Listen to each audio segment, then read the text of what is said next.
Hello, my name is Gus King, and welcome to Pardon the Interruption. I'm joined here by August Faulkner and Andrew Moses. Today, we're going to be talking about one, who would you like to build an NFL team around, and two, who is the greatest running back of all time? August? Well, I think you have to build your team around a centerpiece like Aaron Donald. I know he's a little older, but he's just such a leader. He's been to every year he's been in the NFL. He's been to a Pro Bowl, and you can't just deny that he's incredibly talented and would definitely be a key impact if Rams or if you're to start a new franchise. I definitely want him. See, I don't know about that. I see what you're talking about here with Aaron Donald, but I don't think that because of his age, he's gonna be able to be a good centerpiece to build around. I think you need somebody younger, but with a few years in the NFL, somebody like Josh Allen, really good quarterback and a bright future ahead of him. I think Josh Allen is a really important piece of that Bills offense, and just in general, he's a really talented quarterback. But build around him, I think he'd be a great addition to any team. But I don't know if he would be who I'd start my franchise with. I'd rather have somebody who can make plays on defense, because I think that's the position. Less people play defense than they do offense, so there's less help there. Well, you win by scoring. Right. You win games by scoring. You can outscore the other team. Well, I'm curious, why did you go to defense and you went to offense? I really think that offense is just more important than defense. I know people say defense is the best offense, but in football, I think it's a lot easier to outscore somebody than to have to defend somebody and keep it 0-0 or like the whole game. It also brings in fans, brings in that money, because nobody wants to watch a 0-0 game.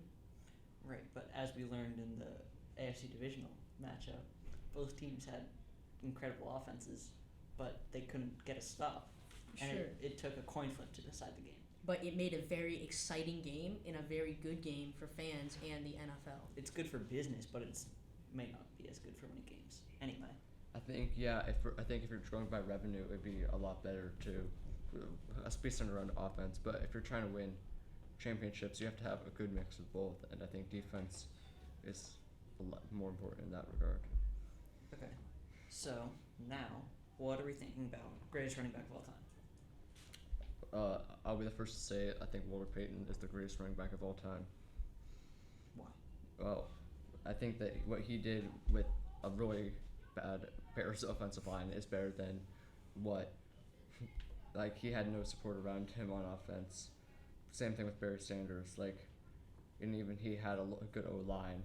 I don't see the case for Emmitt Smith, because Emmitt Smith had one of the best offensive lines of all time, and yet still is regarded as in contention for that.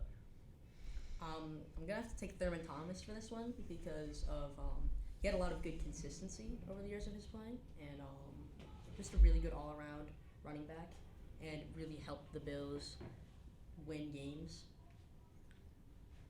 Yeah, I would argue that Walter Payton was the face of the Bears offense for almost every single year he played. And He has an award for sportsmanship named after him. But I do think Thurman Thomas is incredibly talented, and there's no denying it. But he also had Bruce Smith on that team, Jim Kelly, who definitely went the extra yard that they needed. That's fair, but back then it wasn't as much as a quarterback's game with throwing. It was more of a running game. That's why I think maybe you say Jim Kelly he was a really good quarterback, but he wasn't a centerpiece. Centerpiece back then was the running back. So when you say they had Jim Kelly, it wasn't as much of a good thing to have a great quarterback. Would you say that he had a good offensive line to help him, or was he largely alone in that regard for being able to produce without help? It's hard to say about that because he had a good offensive line, but not a great one, not an amazing one. I think he just had a mediocre one, really. All right. So, but he wasn't alone though. All right. This has been part of the interruption. It's Emmitt Smith. Goodbye.